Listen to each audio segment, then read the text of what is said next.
настолько, вот мне кажется, она была недосягаемой абсолютно. Потому что она вот настолько вот ярко, просто вот впорхнула, да, влетела, ворвалась в этот мир театральный, музыкальный. Также впорхнула и в нашу семью. И я вот помню первый ее приезд, мы поехали встречать ее, папа завел свою старую машину, мы знали, что едем за мамой мы. Как-то вот поняли, вот не было прямо сказано, но вот, видимо, предчувствие, вот то, что вот желание детей, да, все-таки. Поехали, и по дороге мы там сорвали цветы полевые, помню, прямо охапка цветов. И вот теплоход подплывает и выходит. Ой, какая она красивая была. Я вот сейчас помню и поражаюсь. Белый брючный костюм на ней, очки такие, ну, стрекоза, как в те годы, это 70-е модные очки. И вот она впорхнула. И все. Расцеловались, все. И так она вошла в нашу жизнь. И стала нашей мамой.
Здравствуйте, дорогая мама.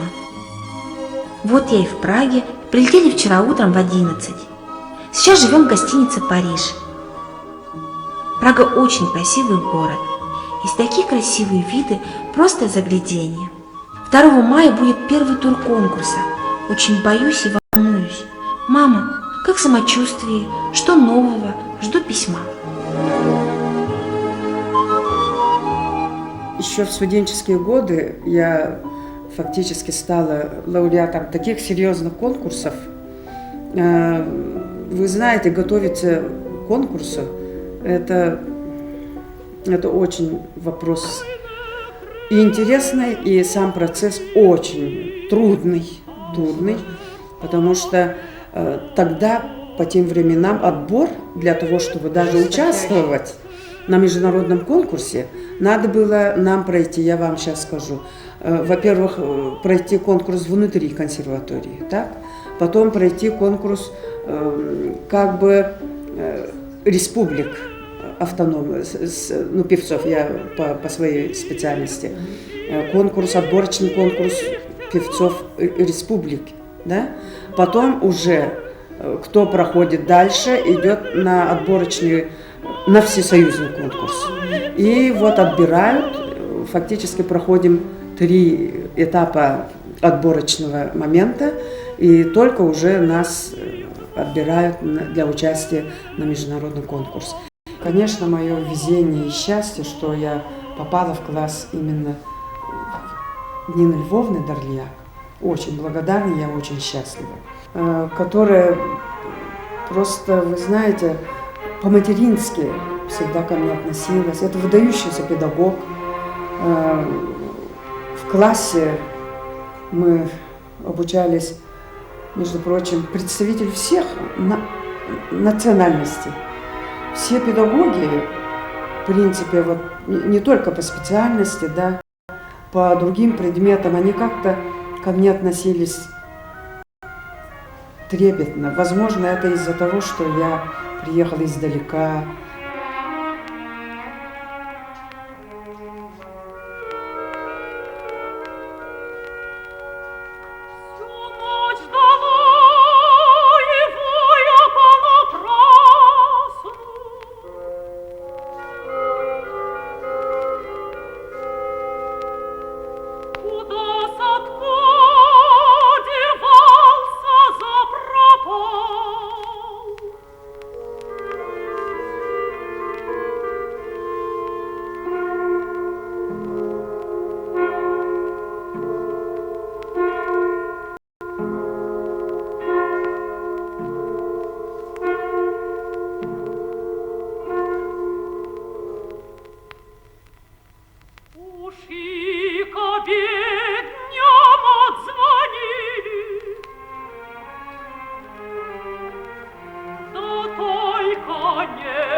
Здравствуйте, мои дорогие!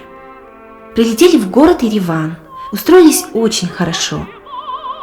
Спели 22-го концерт в Доме камерной музыки. Зал чудесный. Из города Кирова приехали в Пермь. Очень красивая природа, снежные, но теплые места. А как у нас, как дети.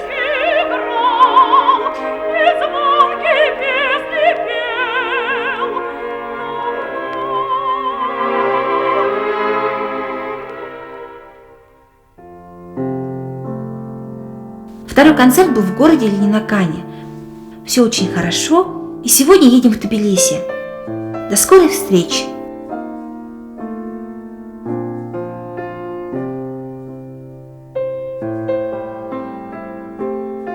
Скоро домой. Целую вас. Соскучилась Онегина.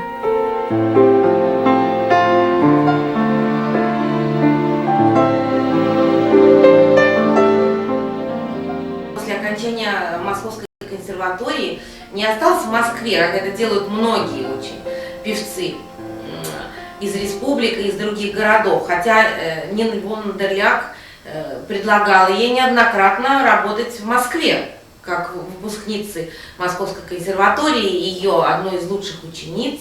И, так сказать, это была реальная возможность для певицы остаться в Москве в культурном центре. Но, тем не менее, Онегина поехала на свою родину, вновь открывшийся новый молодой оперный театр, где она, можно сказать, явилась тем основополагающим звеном, тем фундаментом, без которого бы, может быть, даже якутская опера бы и не имела такое развитие, как имеет сейчас. Уже когда я в прошлом году приехала к княгине на юбилей, и оказалось, что в якутской опере ставят то же самое турандо, что в это же самое время ставили в Большом театре в Москве. И мне было это очень приятно, потому что, видите, насколько все изменилось. И как стало, если раньше это была проблема, и это было страшно себе представить, как это так, поставить в Якутии такую сложнейшую оперу, которая вообще редко где идет по всему миру. А теперь это стало совершенно естественным и нормальным состоянием для якутской музыкальной культуры. И, конечно, я считаю, что вот это произошло благодаря, в том числе и благодаря Нигине Ильиной.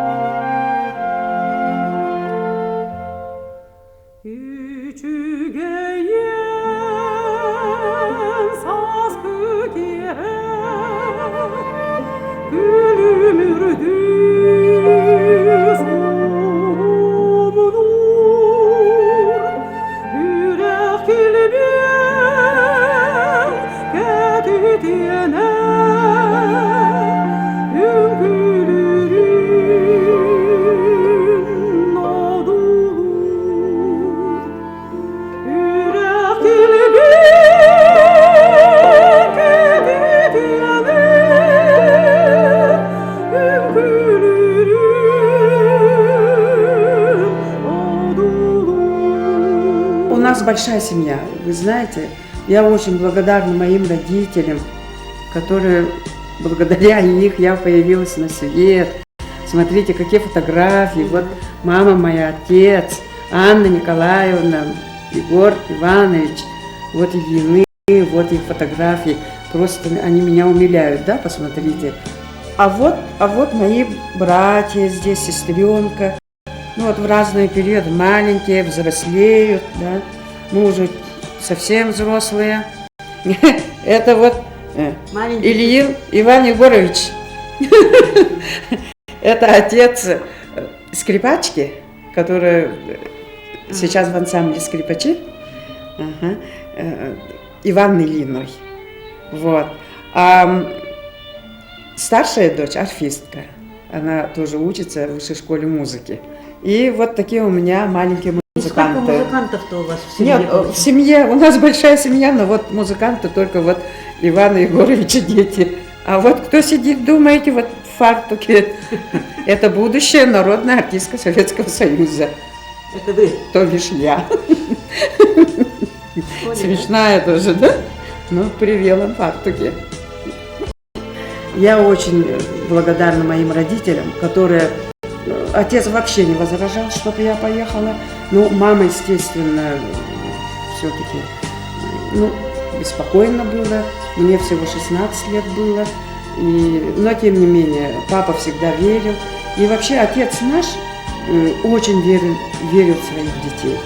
У нас вот 8 детей, у них свои дети, они уже и бабушки, и дедушки, и специалисты. Каждый работает уже по своей профессии неплохо.